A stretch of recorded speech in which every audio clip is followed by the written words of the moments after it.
Bueno, ¿qué tal, Juanpe? Muy bien, ¿cómo estás, José? Muy bien, aquí un capítulo más contigo en nuestro querido podcast, que tantos fans tiene últimamente. Está on fire, como se dice, ¿verdad? Está la cosa creciendo, ya sabes. Sí. Poco a poco. Cierto es que hay que suscribirse antes que nada, porque lo que vemos tenemos ya millones de visualizaciones, pero mucha gente no se ha suscrito, simplemente lo ve cuando lo consume. Nos ayudáis un poco si os suscribís. Exacto. O sea, lo que quiero explicar es verdad que te salen shorts nuestros porque te gustan. Lo que pasa es que no estás suscrito, te salen porque te gusta ese contenido. Entonces, lo ideal y lo que nos hace que nosotros nos creamos más la película y que nos ayude es que te suscribas e igualmente apareceremos en tus shorts igualmente, sin que tengas que buscarlos. Pero ese detallito de suscribirse nos ayuda mucho. Muy bien, pues dicho esto, Juanpe, hoy toca volver a hablar de estrategia. Estamos acabando ya la serie de capítulos sobre la estrategia, ¿verdad? Estrategia e innovación, eso es. Ahora hoy nos toca pues hablar de medir, ¿no? De medir y evaluar la innovación, cómo está impactando gracias a innovar y a haber definido una estrategia. Y qué importante es poder medir las cosas, porque si no sabes dónde estás, pues no vas a poder nunca mejorar. Eso es. Sí que sabemos que esto de medir es la parte menos sexy de todo lo que conlleva generar estrategia y generar innovación, pero es absolutamente crítica, porque si medimos es porque luego podremos decidir cosas después de la medición. Totalmente, o sea, es un rollo, decirle a la gente, oye, apunta esto, coge el Excel, créalo, mira a ver dónde estás hoy, pero es que si no lo haces, no vas a poder tener datos que te puedan decir qué hay que hacer diferente. Vas a seguir haciendo lo que haces. Exacto. De hecho dicen que es una frase interesante, es la innovación no muere por falta de ideas, sino más bien muere por falta de evaluación, ¿no? De ver qué está pasando realmente, si impacta o no impacta. Esa es muy buena. Hay otra que también te dice, medir no es burocracia, es la capacidad de poder tomar decisiones. Fíjate. Pues venga, José, indicadores de rendimiento, ¿qué? ¿Cómo va el tema? Pues mira, vamos a hacer un poco, dar una pasada sobre qué hemos de medir y qué no, ¿no? Porque podrías imaginarte coger todos los datos del mundo y luego realmente no te hacen falta y esto se convierte en un rollo, ¿no? Pero hay algunos que sí que son importantes. Y hablamos mucho de los KPIs, ¿vale? Los KPIs, Key Performance Indicator en inglés, como las métricas relevantes de progreso, son señales. Nos dicen dónde está la verdad, pero sin esas señales vas a ciega. Entonces, esos KPIs no son métricas sueltas, están asociados a una decisión en concreto, ¿no? Entonces, vamos a empezar. Primero estarían los KPIs de progreso. Y estos, como ejemplo, sería pues el tiempo que se tarda desde que se toma una decisión hasta que se lanza un producto. El time to market a menudo se conoce así, ¿no? Tiempo de llegada al mercado. Porcentaje de iniciativas que llegan a la comercialización, pues es muy importante. Si tienes 50 ideas y lanzas 2, pues entonces a lo mejor el problema que tienes no es en la generación de ideas, es en el lanzamiento de las ideas, ¿no? Otra podría ser el ratio de los proyectos cancelados a tiempo. También es importante cancelar a tiempo. Si algo hay que cancelarlo, pues lo antes posible porque ahorras costes. Entonces, de hecho, aquí, José, sobre el tema de iniciativas que llegan a la comercialización, es importante porque básicamente eso define de alguna manera la innovación. O sea, si por muchas ideas que tengas, si no llegan a la comercialización y tienes un ratio muy bajito, significa que realmente no estás innovando. Simplemente estás teniendo muchas ideas, ¿no? Sí, totalmente. Y eso es una manera de medirlo. Y, por supuesto, hay que medirlo, ¿no? Sí. Y ya te digo, o sea, hay que tener ideas, hay que lanzarlas, hay que cancelarlas si no funcionan, hay que medir todo eso y bueno, cancelar un proyecto malo a tiempo, pues es un éxito estratégico. Totalmente. Entonces, pregunta para el oyente. Yo diría, preguntaros si en vuestra empresa se cancelan las cosas a tiempo o se continúan porque alguien ha dicho que sí y entonces nadie quiere reconocer que no funcionaba. Que es una tontería, porque si no funciona hay que cancelar. Bueno, de hecho, eso es una condena de nuestros tiempos, ¿no? Que se quedan presos de sus palabras o presos de sus proyectos, ¿no? Sí. Lo más importante en estos procesos de innovación y estrategia es darse cuenta cuanto antes de que no funciona y matarlo cuanto antes. No es aquello de falla rápido y barato, pues va un poco por aquí, ¿no? Es en plan, oye, si te equivocas es fantástico, en verdad no pasa nada, no lo unas a tu ego, tu idea no progresa, es una idea que ha tenido un proceso que lo que intenta es impactar de alguna manera en el negocio. Si no lo hace, pues cuanto antes lo mates y pongas nuevas ideas encima de la mesa que puedan llegar a progresar, mucho mejor. Totalmente. Bueno, y después de las KPIs de progreso están las de negocio. Entonces, aquí es donde hay que realmente medir cosas que tengan un impacto de negocio, como por ejemplo el porcentaje de ingresos que vienen de los productos lanzados en los últimos 3 años, o el margen bruto, el gross margin en inglés, ¿no? Que se está generando con estos productos, cuál es el incremento del ticket medio gracias a la innovación. Al final, si la innovación vende, pero erosiona el margen, estás perdiendo dinero, ¿no? Entonces, esto ya no es innovación, es casi un descuento encubierto. Bueno, esto es sobre el incremento del ticket. Perdón. Esto también dependerá de la ventaja estratégica que hayas definido. Aquí son ejemplos que estamos poniendo, pero si tú lo que estás haciendo es poner procesos para mejorar tu producto y por ende mejorar tu margen y por ende, ¿no? Crecer en facturación, esto no tiene que estar en contra de que el ticket medio baje porque lo que estás intentando es ser el más barato. Entonces aquí dependerá de la estrategia. Este tipo de KPIs, el incremento del ticket medio es, por ejemplo, si estás buscando incrementar tu facturación con lo mismo, digámoslo así, gracias a la innovación, pero podrías tener un KPI que el ticket medio lo baje porque quieres ganar en volumen. Totalmente. O sea, depende de la estrategia que definas. Cierto, cierto. Venga, va, sigo. Luego están los KPIs de escalabilidad, muy importante, ¿no? Hay que medir para poder crecer ciertas cosas, como por ejemplo el coste marginal por cada cliente. Te cuesta dinero un cliente, tienes que invertir en publicidad y eso qué coste tiene. El coste por cliente es muy importante. La dependencia que tienes a ciertas personas que pueden ser clave, o otros recursos, otras relaciones de socios, lo que sea. Todas las dependencias que son clave te pueden frenar en el momento que las pierdes. La capacidad de replicar el modelo es un modelo que puedes lanzar en todos los países. Has probado en un sitio, en una región, ¿cómo vas a ir a otros sitios? Eso es muy importante. Yo diría, un piloto que solo funciona con el fundador no es escalable. Esto es heroico, pero también es muy peligroso. Sí, de hecho va en contra de la palabra escalabilidad, ¿no? O sea, al final, lo que uno busca con la escalabilidad es con una misma inversión, ¿no? Abarcar mucho más, ¿no? Digámoslo así, esto sería como lo más óptimo. Siempre, aunque escales, vas a tener más costes, obviamente, ¿no? Pero si tú ya has estado mirando este tipo de indicadores que te están midiendo de alguna manera la escalabilidad, cuanto más escalable seas, pues totalmente mejor, ¿no? Entonces, para resumir, y te dejo que me cuentes tú ahora una cosa muy interesante, hay 3 partes, ¿no? El KPIs de cómo progresas, KPIs de tu negocio y KPIs de cómo escalas, ¿no? Entonces, ahora yo lo que te pregunto, Juanpe, es cuéntame algo sobre el retorno de la inversión. Pues sí, el retorno de inversión, que podríamos considerarlo como un indicador también, pero se convierte en indicador cuando estás haciendo el seguimiento, pero se convierte en una pieza clave en el análisis, ¿no? Cuando estás poniendo una idea, lo ideal es calcular el ROI, ¿no? Lo que tú crees que va a devolver, ¿no? El ROI es Return of Investment o retorno de la inversión, que esto básicamente tiene 2 variables, que es el tiempo y el retorno de lo que has invertido, ¿no? Y el dinero, ¿no? No problem.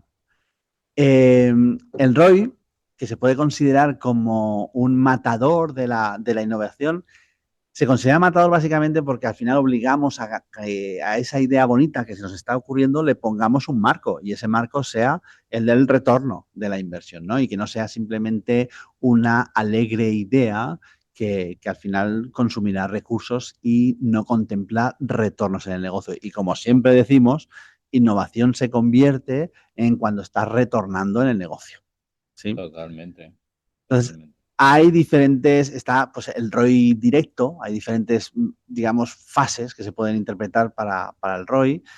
Vemos que el matemático, y es el que estábamos hablando aquí introduciendo, es el tema, pues, cuánto estás invirtiendo, cuántos ingresos derivados de esa inversión o proyecto estás teniendo y el tiempo, ¿no? El ROI directo llega tarde, pero tiene que llegar. Entonces, fíjate, si pides ROI directo antes de tiempo, solo financiarás mejores incrementales. Claro. ¿Esto qué significa? Cuando definimos un ROI para un proyecto, muchas veces nos equivocamos y tratamos de que eso que queremos implementar nos dé un ROI, un retorno de inversión muy rápido. Eso a veces mata la innovación, porque no estás planteando bien cuánto tiempo debe de devolver esa inversión, ¿no? Tu inversión. Entonces aquí a veces sí que nos pasamos, ¿no? A la hora de definir un proyecto y el retorno, quizás somos demasiado ambiciosos y eso hace que mate de alguna manera la innovación. Bueno, ambiciosos o impacientes. Yo creo que hay un tema siempre de impaciencia, ¿no? Cuando se ha lanzado una idea, pues ya quieres que triunfe y que escale y que todo sea inmediato. Y hay veces que las cosas llevan un tiempo y simplemente hay que considerarlo y tener una buena percepción del tiempo necesario para que crezca la idea. De hecho, ahí viene el segundo concepto, ¿no? El ROI estratégico. En este cálculo del retorno de inversión tenemos que tener en cuenta muchas cosas, ¿no? Y es, primero, el acceso a nuevos mercados no es fácil. Entonces, pretender un retorno de la inversión muy rápido cuando no conoces el nuevo mercado, pues sería erróneo. Por eso tienes que plantear quizás un retorno a 5 años. Lo mismo te pasa cuando pretendes introducir nuevas tecnologías en tu producto que aún no conoces. Por lo tanto, el impacto de una nueva tecnología en tu producto no será a corto plazo, será más a medio o largo plazo, ¿no? Todo esto, estas innovaciones, quizás no ganan dinero hoy, pero sí lo ganan en el futuro. Entonces, cuando estás calculando el ROI, el retorno, siempre tienes que tener esa ventana de tiempo que te ayuda de alguna manera a visualizar si realmente va a tener un buen retorno de inversión o no. Cierto. Venga, va, ahora cuéntame el otro que falta. El otro es el ROI de opcionalidad. Aquí la idea de este concepto es básicamente tener una percepción, ¿no? de lo que o tener una percepción de cómo puedes priorizar a dónde invertir, ¿no? Fíjate, cuando estamos calculando el ROI, al final todos los proyectos te van a dar un ROI diferente. Algunos pueden retornarte poco, pero muy rápido, y otros te pueden retornar mucho, pero muy tarde en tiempo. Entonces, este tipo de ratio te tiene que ayudar a ver qué es lo que se alinea más con tu estrategia. Un retorno menor en dinero, pero rápido, o sea, en corto plazo, o un retorno mayor, pero más a largo plazo. Entonces, aquí este ROI de opcionalidad lo que te ayuda es un poco a vislumbrar qué está más alineado con tu estrategia para poder, de alguna manera, activar la opción de ir hacia una estrategia u otra o hacia un proyecto u otro. Muy cierto, muy cierto. Y después de medir el retorno de la inversión, también lo que vamos a querer es medir el impacto que tenemos en el mercado, ¿no? Tenemos una idea, hemos visto qué métricas necesitamos para hacer el seguimiento, hemos calculado lo que vamos a ganar, el retorno que tendremos de diferentes maneras, como has explicado, pero qué impacto estamos teniendo en el mercado cuando lo lanzamos.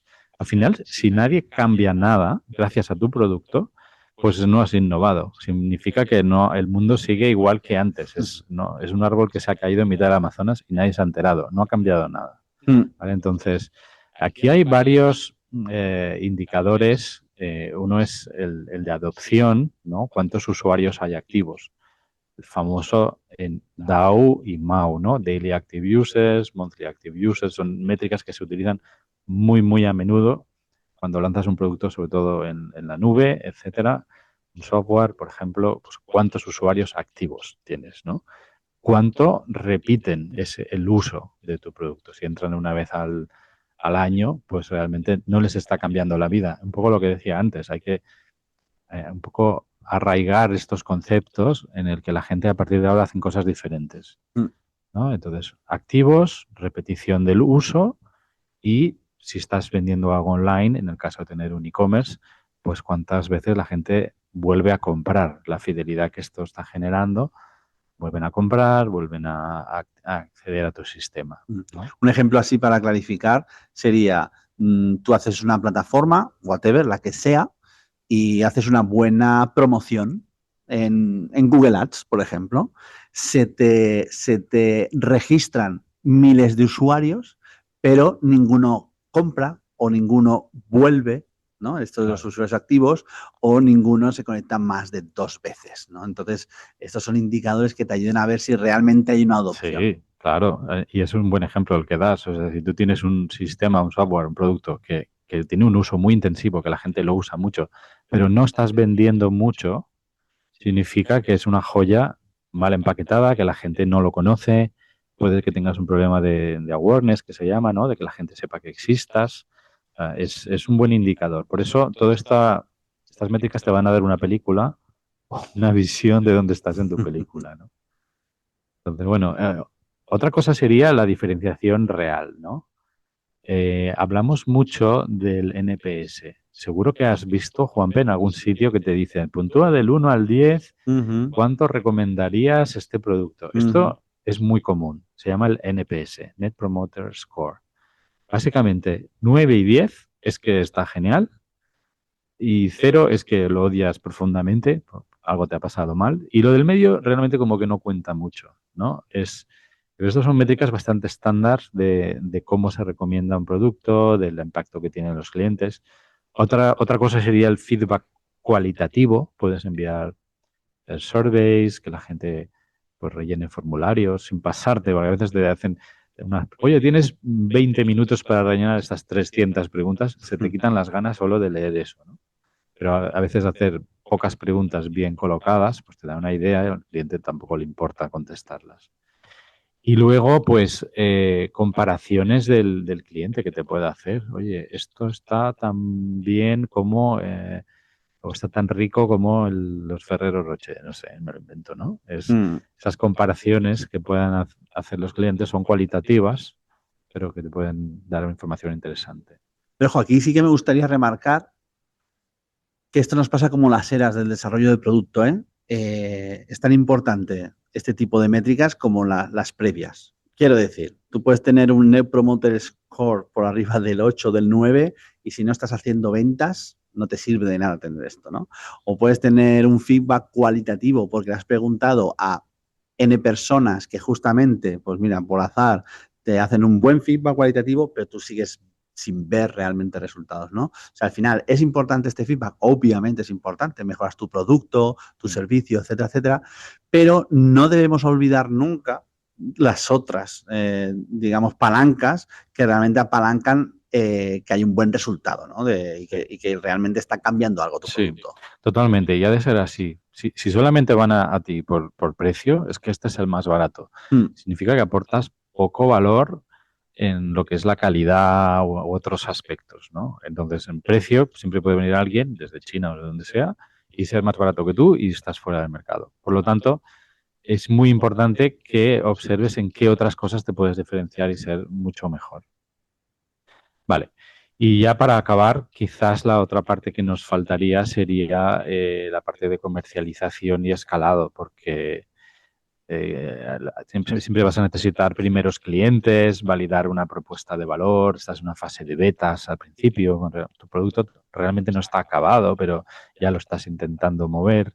Todo eso te va a dar un feedback muy importante. También hay que decirles a los clientes pues, que están en esa situación, con lo cual a veces lo aprecian, porque están codiseñando el producto contigo, forman parte de tu equipo. Y bueno, pues luego escalar, crecer sin romper el modelo, hacer costes más reducidos, pero sin impactar en la calidad, preparar la organización, tu equipo tiene que estar preparado para que este producto pues crezca y tenga un montón de visibilidad y llamadas y bueno, toda esta parte, ¿no? Entonces, bueno, ya para acabar y te dejo que me cuentes, diría que escalar sin control no es crecimiento, es más que nada una amplificación del caos. Yo creo que aquí habrán muchas empresas que se sentirían identificadas con ese comentario.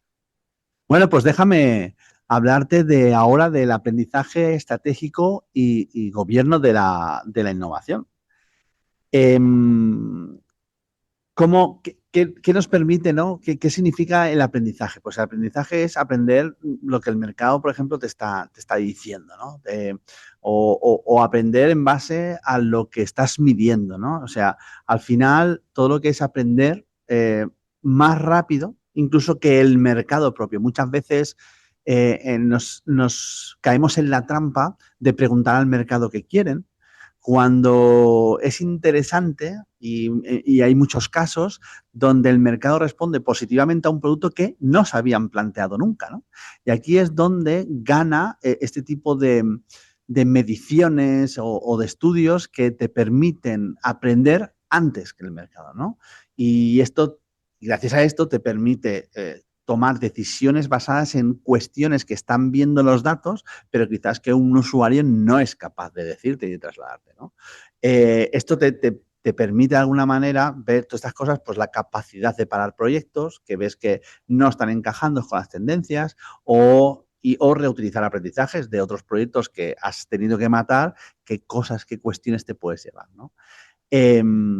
Sí que es cierto que hay una frase así muy interesante que es que las empresas maduras no es que acierten más, sino que corrigen antes. Tienen bastante aprendido que lo que no funciona se debe matar cuanto antes. Totalmente. Y esto conectando con lo que hablamos en algún capítulo anterior, la cultura, es muy importante que se perciba que cancelar algo, corregir algo, no es malo. Es un poco reconocer que no ha ido como se esperaba y que todo ese aprendizaje pues se redirige, se pivota y se redirige hacia otro sitio. O sea, corregir y cancelar algo no es malo y eso es muy importante que en la cultura se entienda. De hecho, esta última parte del capítulo es muy importante, ¿eh? Aprendizaje estratégico significa que aprendes de todo lo que estás haciendo. Esa es un poco la gracia. Innovar no es solo acertar, ¿eh? Innovar es aprender en el proceso, ¿no? Y luego está la parte del gobierno de la innovación, que esto es muy, muy, muy importante, ¿no? Al final, en el gobierno de la innovación, muchas veces hay muchas dudas de quién decide, con qué criterios y en qué momento. Y esto muchas veces nos lleva por un lado, al caos. O sea, a veces nos encontramos compañías donde, debido a la estructura, encuentran iniciativas de innovación desperdigadas por la organización, donde realmente hay criterios que se contraponen con criterios de otros departamentos y por lo tanto al final eso acaba ahogándose en este sin gobierno, ¿no? De iniciativas expandidas por la organización. Pero por otro lado, también un exceso digamos, de control asfixiaría también, ¿no? O sea, hay que tener un equilibrio, ¿no? De libertad expresándose con proyectos e ideas y otro, un descontrol total, ¿no? De iniciativas que se expanden rápidamente por la organización, que cuando esto pasa no hay mediciones, no hay criterio, hay un montón de cuestiones que hemos explicado previamente que se pueden escapar, ¿no? Y esto consideramos que es muy importante tenerlo en cuenta, ¿no? Que es el gobierno de la innovación. Totalmente. Pues bueno, pues hoy hemos hablado un poco de las métricas, ¿no? De cómo innovamos realmente. Entonces, Juanpe, yo creo, vamos a cerrarlo, ¿no? Yo creo Sí. que yo diría que la innovación no es una apuesta a ciegas, es una disciplina que se mide, se evalúa y se gobierna. Sí, esto es importante. Las empresas que innovan bien no son las más creativas, son las que deciden mejor. Esto hay que tenerlo en cuenta también, ¿no? Muy bien. Entonces, quizá una pregunta a nuestros seguidores, ¿no? ¿Está vuestra organización midiendo bien la innovación para aprender? ¿O solo se está justificando decisiones diarias del producto y poco estratégicas? Bueno, Bueno, comentarios, ponernos comentarios. comentarios y estaremos encantados de responderlos y bueno, y ser críticos con vosotros mismos, también. sea, Exacto. ¿tu organización mide la innovación para aprender o solo para justificar decisiones? Yo creo que esto trae detrás, ¿no? En las bambalinas hay ciertas reflexiones que a veces políticamente no nos atrevemos a pronunciar. Totalmente. Bueno, Juanpe, Bueno, aquí cerramos el capítulo de hoy. eso es. Muchas gracias a todos los que habéis llegado hasta aquí. Nos encanta contaros cositas de nuestro día a día y que sobre todo si os pueden ayudar, pues contarnos porque nos encanta el feedback. Y hasta pronto a todos. Muy bien. Suscribiros, no os olvidéis. Gracias. Chao, chao.